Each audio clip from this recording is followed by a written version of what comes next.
Qui est Tom Clogus, le gérant de hedge fund qui a un changement de plan? Quel est son style d'investissement et sa performance? Quels sont ses conseils en bourse pour connaître un tel succès? C'est ce qu'on va voir en détail dans cette vidéo. Juste avant, cliquez sur le bouton s'abonner pour rejoindre les autres traders gagnants, abonnés à la chaîne YouTube Bourse Ensemble et recevoir les prochaines vidéos. Alors, cet article fait de nouveau partie de la série sur les magiciens de hedge fund et a été tiré du livre Hedge Fund Market Wizards, How Winning Traders Win de Jack Schwager, qui pourrait être traduit en français par les magiciens de hedge fund, comment les traders gagnants gagnent. Alors, quel est le style d'investissement de Tom? Il est contrarien à la hausse et à la baisse. Il peine quand les autres font de l'argent facile et il explose quand les autres paniquent. Au niveau des marchés du secteur, il travaille sur les actions principalement et il a affiché une performance de plus 17% par an sur 19 ans avec son fonds et plus 33% sur 7 ans avec son compte perso.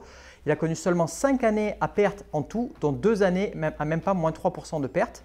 Moins 12% en 91, moins 25% en 2008 et moins 9% en 2011. L'année d'après, les gains étaient 2 fois plus élevés que la perte. Alors Tom Clogus avait tout planifié sa vie car sa sécurité financière était très importante.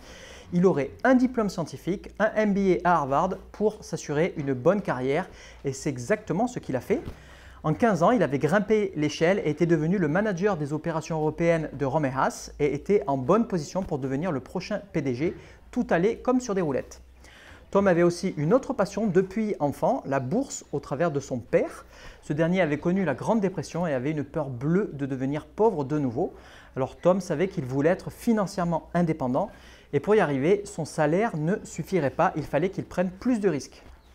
Il vivait donc avec seulement un tiers de son salaire et de ses bonus et investissait les 2 autres tiers. Ses investissements donc ont tellement grossi qu'au bout d'un moment, en 1987, il avait gagné plus avec ses revenus de la bourse qu'avec son travail. Donc en 90, il a donc pris la décision de quitter son super job et de devenir un gérant de portefeuille en démarrant son propre hedge fund avec 3 millions de dollars. Une partie de ce capital était à lui et le reste provenait de ses amis et de la famille. Tom est basé à Atlanta aux États-Unis. Alors quels sont ses conseils en bourse? Premièrement, chercher des entreprises dont les perspectives de bénéfices peuvent être raisonnablement anticipées mais qui ne sont pas encore incorporées dans les cours actuels. Pour de bonnes perspectives de profit, regardez des nouvelles sources de production, des nouvelles technologies, une augmentation de la valeur des actifs par exemple. Et si une source de profit est dans plus d'un an, alors le marché n'arrivera pas à la valoriser correctement dans les cours actuels. Si vous payez un prix correct pour une entreprise qui a une belle perspective lointaine, alors vous avez une potentielle cerise sur le gâteau gratuitement. Vous devez aussi essayer de varier votre exposition au marché en fonction des opportunités elles-mêmes et surtout ne faites pas l'erreur de croire qu'une décision de trading est bonne ou mauvaise en fonction du résultat final. Essayez d'accepter aussi qu'un certain pourcentage de vos trades perdront malheureusement de l'argent, c'est inéluctable, mais un bon trade peut perdre de l'argent et un mauvais trade peut gagner de l'argent, il faut bien faire la différence.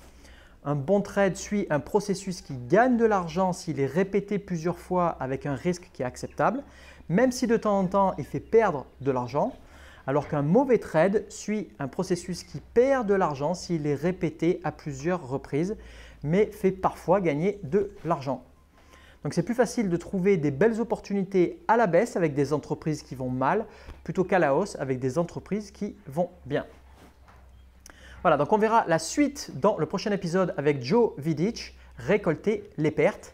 Maintenant, c'est à vous. Que pensez-vous de Tom Clogus, le magicien de hedge fund qui a un changement de plan?